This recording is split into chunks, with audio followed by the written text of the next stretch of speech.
Hello, everybody. Scott Golden with the NXT review for the 12th of October, 2010. We are slogging through the early stages of NXT. I think it becomes really good late 2012, early 2013. I've also found an archive for the Florida Championship Wrestling from around the same time, probably about 100 of those shows, thinking about doing those at some point. Anyway, out come the ladies associated with this particular program. They are still here. They're doing more immunity challenges because, sure, why not? And ultimately, that is kind of the way things are shaking out. Anyway, this leads to several kind of trivia and that sort of they're doing almost like a music trivia thing, and I've got to grab my phone, so away we'll go for that. And I will be back in Two Shakes of a Lamb's Tail.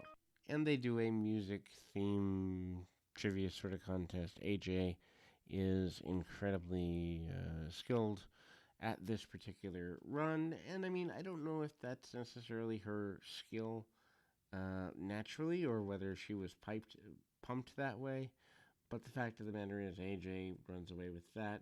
Interesting that she runs away with a trivia contest and a music contest, too, in these competition sort of things. And obviously, we kind of see the come down of Oksana here, and Naomi is here, and I mean, or Michelle McCool. No, um, yeah, as we look at Kelly with her pro, and then Alicia Fox with Maxine. So Naomi and Maxine is the match at hand.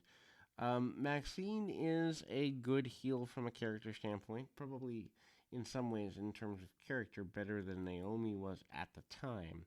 What she lacked, though, is the acclimate of actual wrestling ability, and as we kind of see, we turn this into a tag match with these four women. Naomi and Alicia Fox are in there for a while with each other. Naomi shows natural athletic ability that most women at the time weren't showing, even a leapfrog that almost looks like a cheerleader style leapfrog, and a couple of drop kicks, satellite style, that are all the way around. Naomi has a crispness to her style at the time, which enables her to stand out at a whole nother level, and she hits the rear view. And for the most part, Alicia Fox sells like heck out of things for everyone's benefit here.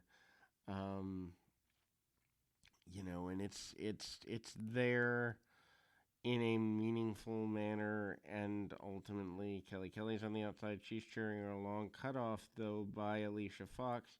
Eventually a roll through into a cradle, which even back in 2010, 2011, near falls by cradles and basic stuff like that, overused by WWE because creative finishes and or strong finishes haven't been the hallmark of this company since the Attitude Era. The Attitude Era killed confident booking in a lot of ways within WWE, unless you were in a main storyline that they were really pushing. Beautiful cross body from the top rope by Naomi. On the other hand, not so beautiful.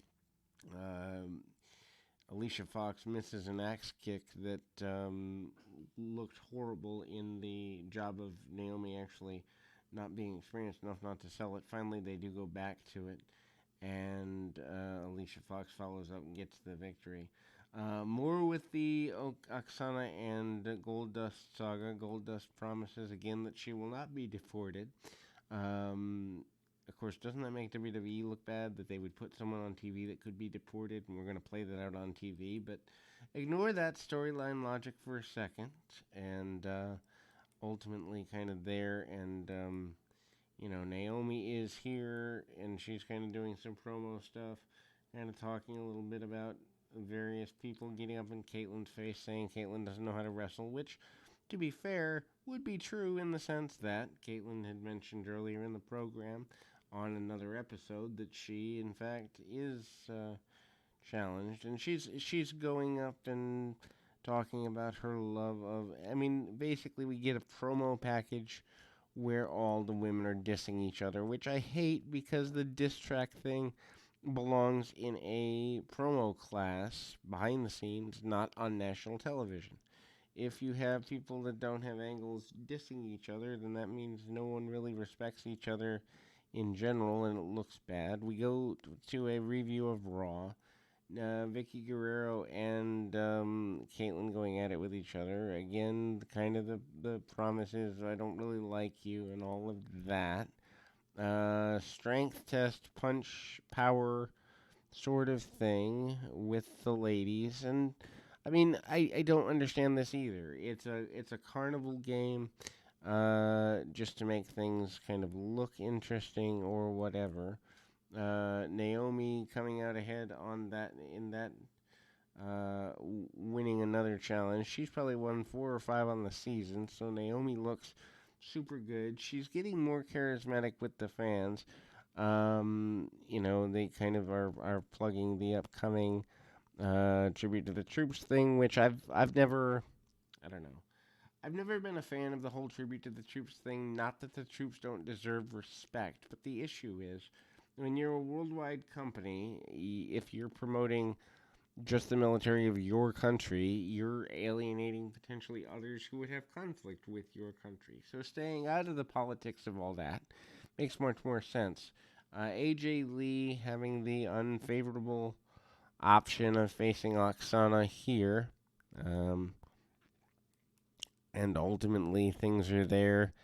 And there's a couple of kicks that are kind of strong looking by Oksana, not in a good way. Strong looking as in she gets maybe a little snug with AJ. AJ with a nice roll through, but cannot get a 3 count. Oksana bails to the outside. Goldust obviously at this point starting to develop emotional feelings for his pro, which plays out over the next several weeks. Anyway, back in the ring, and AJ takes a submission style kind of reverse chin lock on her opponent, and away we kind of go in that direction. AJ does get a quick victory. Primo, who still looks out of place all these weeks later, is surprised with and happy with everything.